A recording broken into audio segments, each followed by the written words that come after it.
हरे कृष्णा। जगद्गुरु शिल प्रभुपाद महाराज की जय। जय राधा माधव कुंज विहारी। जय राधा माधव कुंज विहारी। गोपीजन वल्लभ गिरिवरधारी।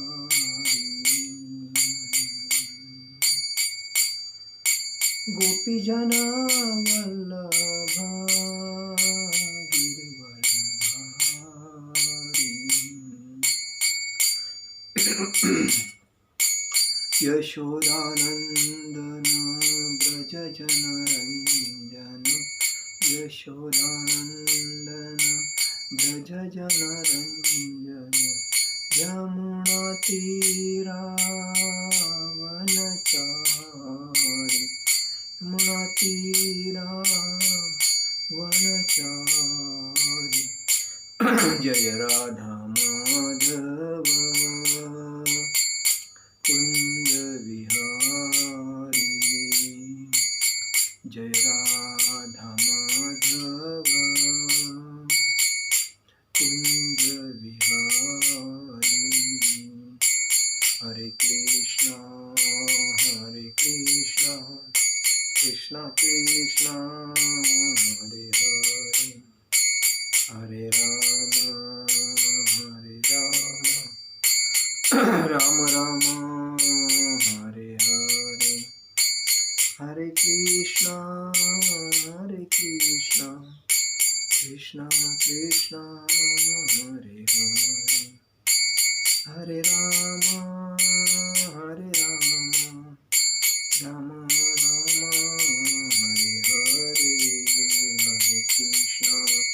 हरे कृष्णा कृष्णा कृष्णा हरे हरे, हरे राम राम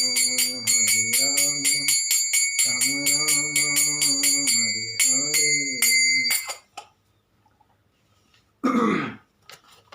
जय ओम विष्णुपाद परमहंस परिव्राजकाचार्य अष्टोत्तर शत श्री श्रीमद् भक्ति वेदांत स्वामी शील प्रभुपाद महाराज की जय। जय ओम विष्णुपाद परमहंस परिव्राजकाचार्य अष्टोत्तर शत श्री श्रीमद् भक्ति वेदांत कृष्ण कृपामूर्ति भक्ति वेदांत स्वामी शील प्रभुपाद महाराज की जय। अनंत कोटि वैष्णव वृंद की जय। नामाचार्य हरिदास ठाकुर की जय। प्रेम से कहो श्री कृष्ण चैतन्य प्रभु नित्यानंद श्री अद्वैत गदाधर श्रीवासादि गौर भक्त वृंद की जय। श्री श्री राधा कृष्ण गोप गोपीनाथ श्याम कुंड राधा कुंड गिरि गोवर्धन की जय। नवदीप धाम की जय, अयोध्या धाम की जय, वृंदावन धाम की जय, तुलसी देवी की जय, भक्ति देवी की जय, नवदीप धाम की जय, गंगा देवी की जय, यमुना देवी की जय, तुलसी देवी की जय, भक्ति देवी की जय, हरिनाम संकीर्तन की जय, गौर प्रेमानंद हरि हरि बोल।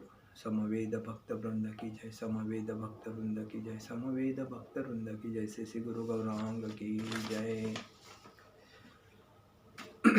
आज हम लोग अध्याय 14 के ऊपर बात करेंगे। भगवान उवाच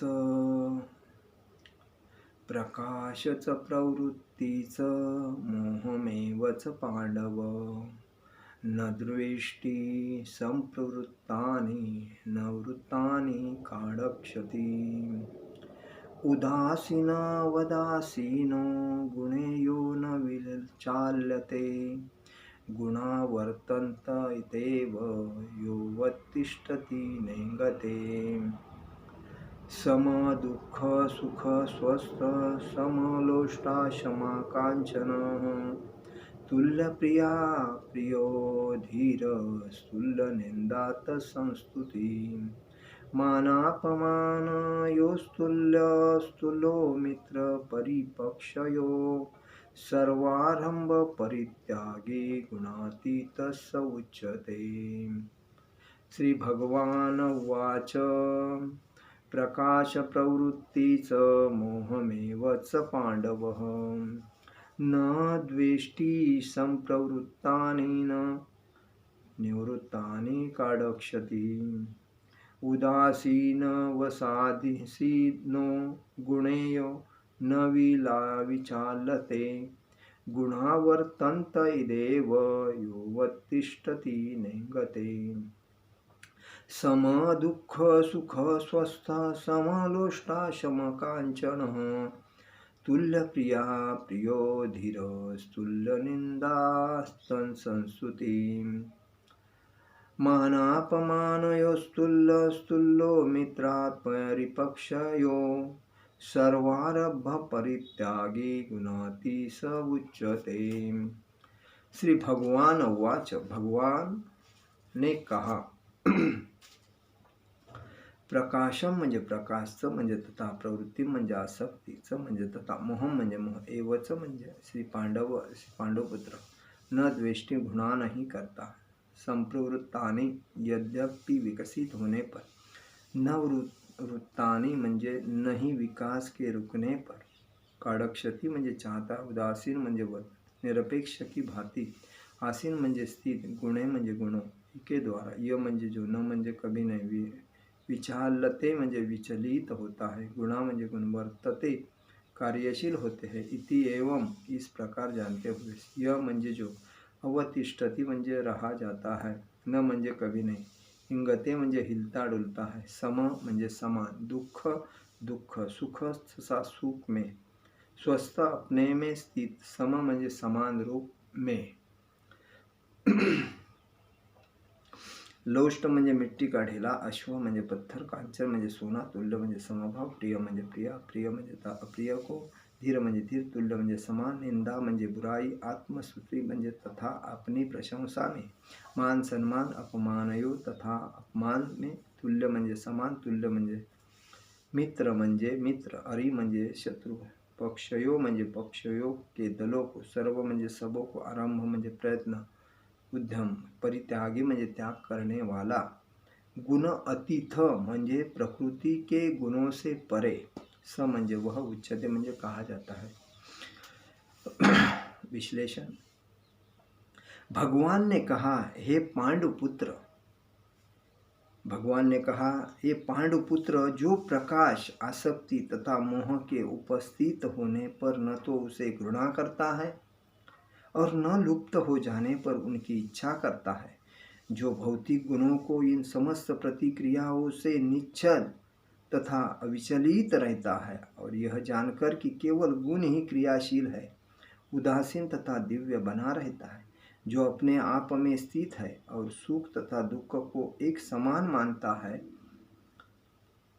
जो मिट्टी के ढेले, पत्थर एवं स्वर्ण के टुकड़े को समान दृष्टि से देखता है, जो अनुकूल तथा प्रतिकूल के प्रति समान बना रहता है, जो धीर है और प्रशंसा तथा बुराई, मान तथा अपमान में समान भाव से रहता है, जो शत्रु तथा मित्र के साथ समान व्यवहार करता है और जिसने सारे भौतिक कार्यों का परित्याग दिया है, ऐसे व्यक्ति को प्रकृति गुणों से अतीत कहते हैं। भगवान क्या कहते हैं तात्पर्य में? श्रील प्रभुपाद महाराज की जय। प्रभुपाद लिखते हैं, अर्जुन ने भगवान कृष्ण से 3 प्रश्न पूछे और उन्होंने क्रमशः एक एक का उत्तर दिया। इन श्लोकों में कृष्ण पहले यह संकेत करते हैं कि जो व्यक्ति दिव्य पद पर स्थित है वह न तो किसी की ईर्ष्या करता है और न किसी वस्तु के लिए लालायित रहता है। जब कोई जीव इस संसार में भौतिक शरीर से युक्त होकर रहता है तो यह समझना चाहिए कि वह प्रकृति के 3 गुणों में से किसी एक के वश में है। जब वह इस शरीर से बाहर हो जाता है तो वह प्रकृति के गुणों से छूट जाता है, लेकिन जब वह शरीर से बाहर नहीं आ जाता तब तक उसे उदासीन रहना चाहिए, उसे भगवान की भक्ति में लग जाना चाहिए, जिससे भौतिक देह से उसका ममत्व स्वतः विस्मृत हो जाए। जब मनुष्य भौतिक शरीर के प्रति सचेत रहता है तो वह केवल इंद्रिय तृप्ति के लिए कर्म करता है, लेकिन जब वह अपनी चेतना कृष्ण में स्थानांतरित करता है तो इंद्रिय तृप्ति स्वयं रुक जाती है। मनुष्य को इस भौतिक शरीर को आवश्यकता नहीं रह जाती और न उसे इस भौतिक शरीर के आदेशों का पालन करने की आवश्यकता रह जाती है। शरीर के भौतिक गुण कार्य करेंगे, लेकिन आत्मा ऐसे कार्यों से पृथक रहेगा। वह किस तरह पृथक होता है? वह न तो शरीर का भोग करना चाहता है, न उससे बाहर जाना चाहता है। इस प्रकार दिव्य पद पर स्थित भक्त स्वयमेव मुक्त हो जाता है। उसे प्रकृति के गुणों के प्रभाव से मुक्त होने के लिए किसी प्रयास की कोई आवश्यकता नहीं रह जाती। अगला प्रश्न दिव्य पद पर आसीन व्यक्ति के व्यवहार के संबंध में है। भौतिक पद पर स्थित व्यक्ति शरीर को मिलने वाले तथाकथित मान तथा अपमान से प्रभावित होता है, लेकिन दिव्य पद पर आसीन व्यक्ति कभी ऐसे मिथ्या मान तथा अपमान से प्रभावित नहीं होता।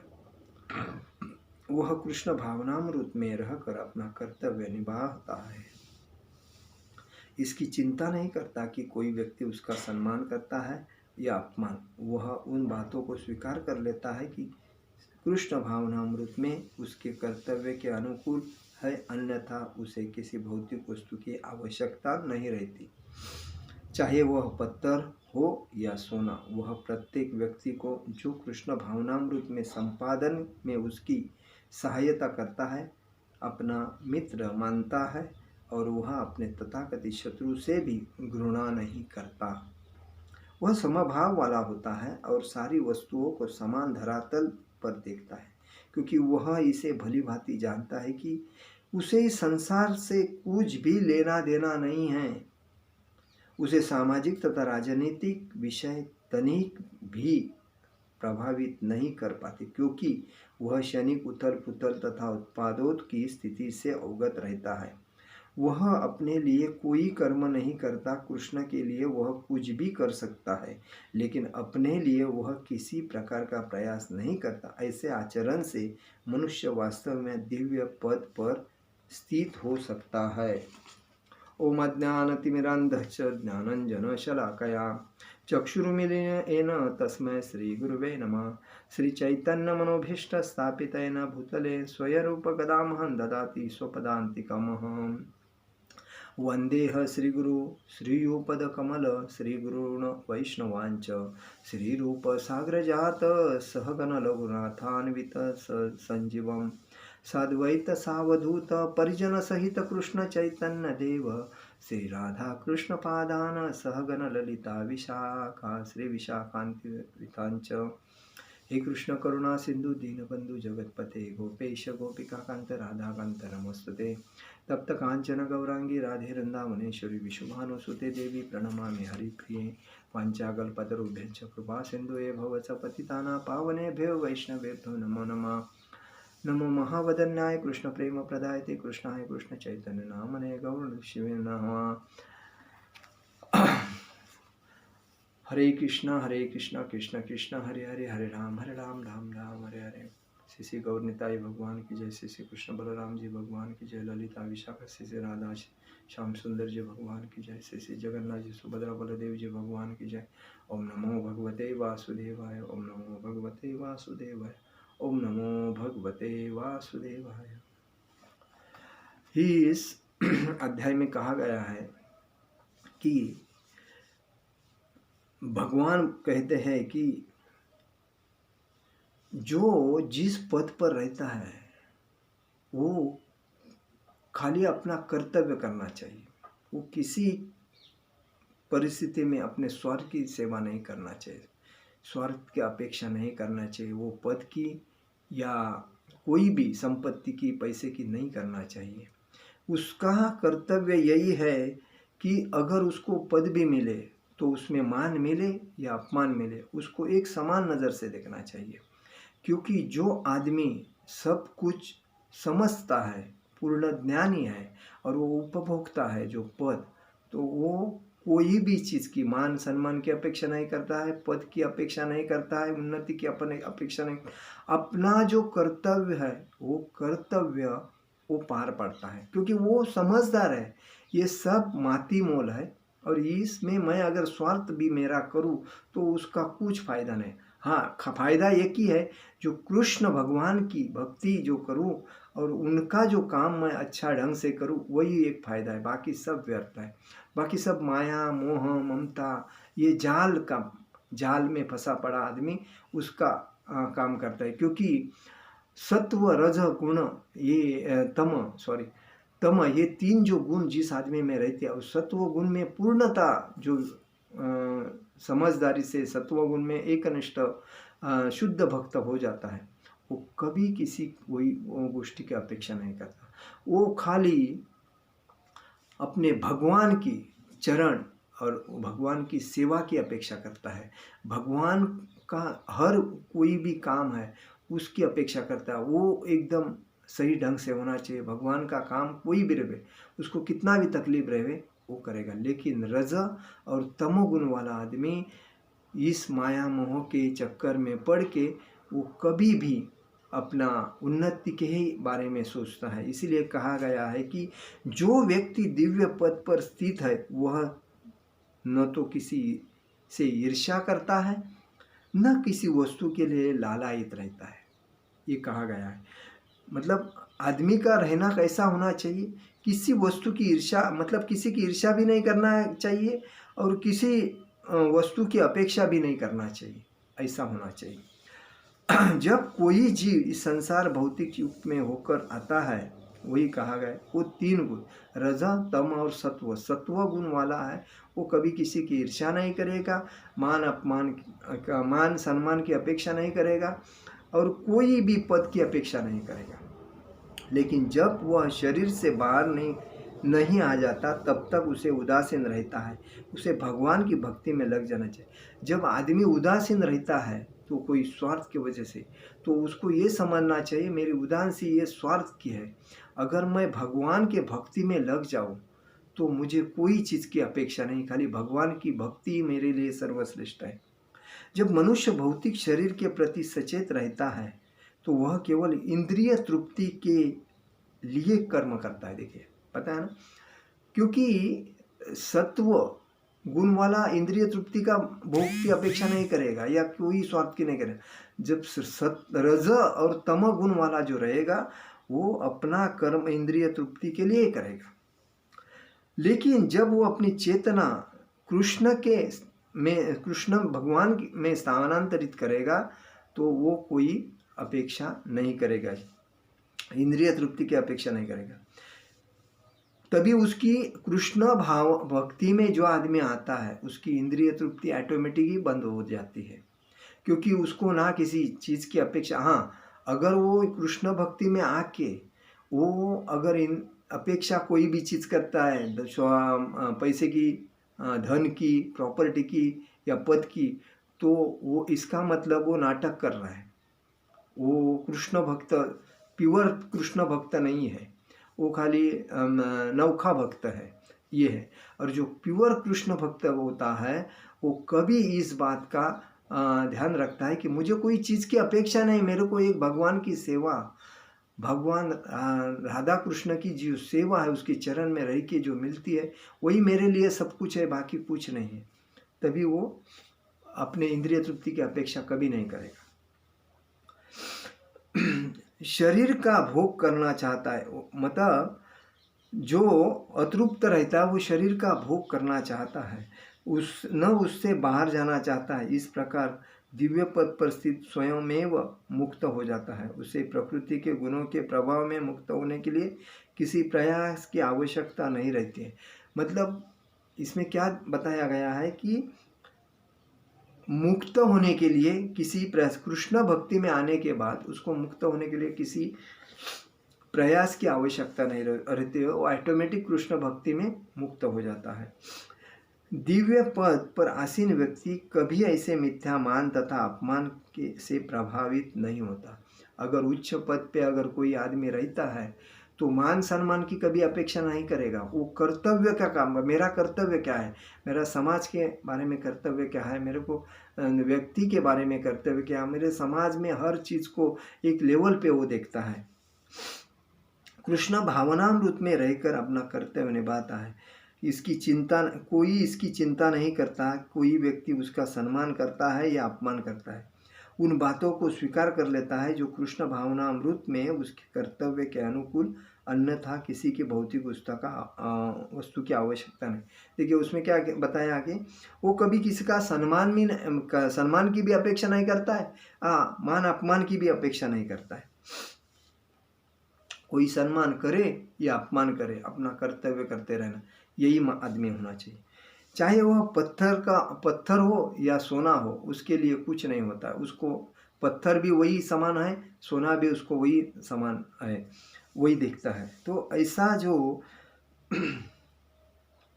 व्यक्ति प्रत्येक कृष्ण भावना अमृत में संपादन सहायक करता है, अपना मित्र मानता है, हर व्यक्ति को वो अपना मित्र मानता है, अपने तथाकथित शत्रु से भी घृणा नहीं करता, समभाव वाला होता है, सारी वस्तुओं को समान धरातल में देखता है, क्योंकि वह इस भली भांति जानता है कि इस संसार से कुछ भी लेना देना नहीं है। क्योंकि वो क्या जानता है, इस संसार से मुझे कुछ लेना देना नहीं है।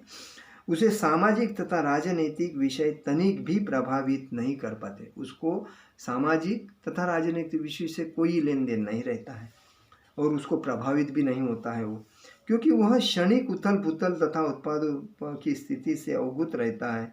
क्योंकि ये सामाजिक स्थिति उथल पुथल मतलब वह ऊपर नीचे जो रहती है, वो 4 दिन पद आया, थोड़ा मैं बॉस हो गया, उसके बाद पद गया तो हो गया मैं, मतलब उस टाइम उसको कोई सम्मान देता नहीं। तो इस चीज़ को वो कभी देखता नहीं, उसका एक ही धोरण रहता है, मैं कृष्ण का भक्त हूँ, पारदर्शक हूँ और कृष्ण की भक्ति करना मेरा आद्य कर्तव्य है, उसके आगे कुछ भी नहीं है, उससे बढ़कर भी कुछ भी नहीं है। यही इसीलिए वो सर्वस्व समर्पित करता है कृष्ण के चरण में, क्योंकि वह क्षणिक उथल पुथल उत्पादों की स्थिति में अवगत रहता है, समझता है वो अपने लिए कोई कर्म नहीं करता, कृष्ण के लिए कुछ भी कर सकता है, लेकिन अपने लिए वह किसी प्रकार का प्रयास नहीं करता। ऐसे आचरण से मनुष्य वास्तव में दिव्य पद पर स्थित हो सकता है। कौन से? जो कोई चीज़, मान सम्मान या पत्थर या सोना, इस चीज़ को समान नज़र से देखता है, कोई अपेक्षा नहीं करता है मान सम्मान की या स्वार्थ की या संपत्ति की, पैसे की या प्रॉपर्टी की या अच्छे सुंदर स्त्री की, कोई अपेक्षा नहीं करता। वही आदमी आचरण से, ऐसे आचरण से ही मनुष्य वास्तव में दिव्य पद पर स्थित हो सकता है। एक दिव्य पद मतलब जो बड़ा पद अचीव कर सकता है, क्योंकि ऐसा ही स्वभाव होना चाहिए हर आदमी का।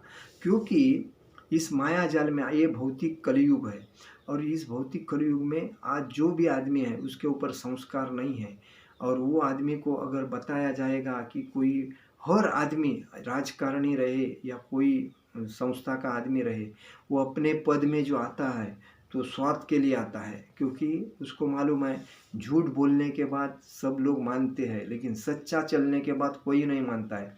तो इसीलिए वो समझदारी से काम करता है, क्योंकि अपने को ईमानदारी से काम करना है, किसी से लेन देना नहीं वैसा। लेकिन आजकल ऐसे आदमी बहुत कम मिलते हैं, लेकिन उसको बोलते हैं ना राइस में पत्थर ढूंढना पड़ता है, वैसे आदमी मिलते हैं। मतलब आज राइस ऐसा हो गया है कि झूठ का राइस, झूठे लोगों राइस के जैसे हो गए, और जो ईमानदार जो है वो पत्थर के जैसे, मतलब राइस से पत्थर निकालना पड़ता है वैसा। तो हर आदमी ने यही समझना चाहिए, अगर मैं पारदर्शक हूँ, मैं ईमानदार हूँ, तो मेरे जो घर में जो लोग हैं उनको भी अपना ईमानदार बनाना चाहिए, क्योंकि मैं कृष्ण भक्त हूँ, और मैं कृष्ण भक्त होने के बाद मेरा फर्ज बनता है कि कोई भी चीज़ की अपेक्षा नहीं, क्योंकि ये संसार में जो कुछ आया है वो स्वार्थ के लिए आया, क्योंकि मैं आया था खाली हाथ, जाऊंगा खाली हाथ, मेरे साथ तो कुछ जाने वाला है नहीं।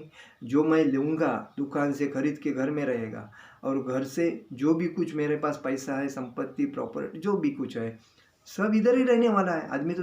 लेकिन ये आदमी को अगर समझता है तो कभी वो कृष्ण भक्ति में आता है, हरे कृष्ण महामंत्र बोलता है, हरे कृष्ण कृष्ण कृष्ण हरे हरे, हरे राम राम राम हरे। उसके बाद में उसको लगता है मैं क्या कर रहा हूँ, ना गाड़ी मेरी है, ना घर बाल बच्चे मेरे हैं, ना प्रॉपर्टी मेरे है, ना पैसा मेरा है, सब कुछ उधर के उधर है, खाली वो दिखने के लिए मेरा है, मेरा नाम है इसके लिए। तो मैं ऐसा क्यों ना करूँ कि मैं मरने के बाद तो कोई दूसरा ही खाएगा।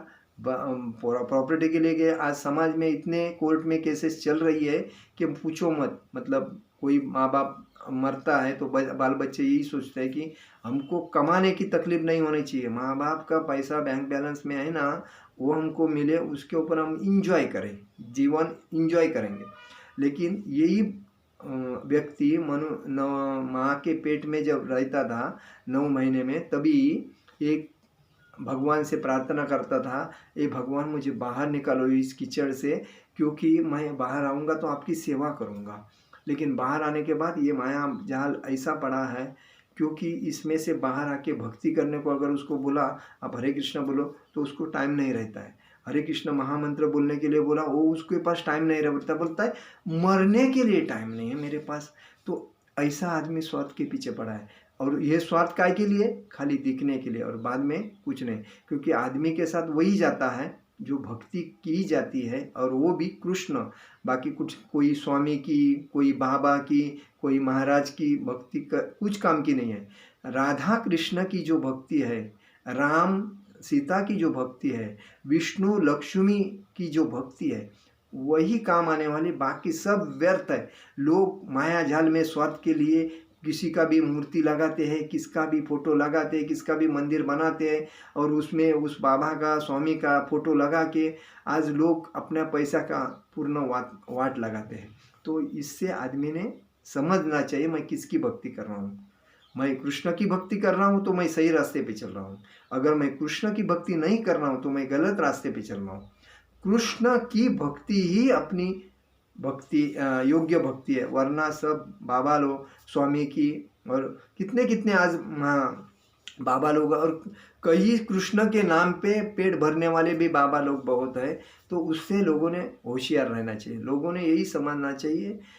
कृष्ण मंदिर जो है इस्कॉन के है, और कृष्ण राम के मंदिर है, ऐसे लोग मंदिर में जाके उधर भक्त बने, जो महाराज रहते हैं उस मंदिर के, उनके भक्त उनके अंडर में भक्ति करेंगे, तभी उनको भक्ति का ज्ञान आएगा, और कृष्ण भक्ति में उनको तरक्की होगी। वरना कोई बाबा की, ये स्वामी की भक्ति करके कुछ फ़ायदा नहीं रहेगा। कितने स्वामी ऐसे चिट्टर हैं जो दिखाते अलग, करते अलग, पर्दे के बाहर अलग, पर्दे के अंदर अलग। तो ऐसे लोगों से समाज ने होशियार रहना चाहिए।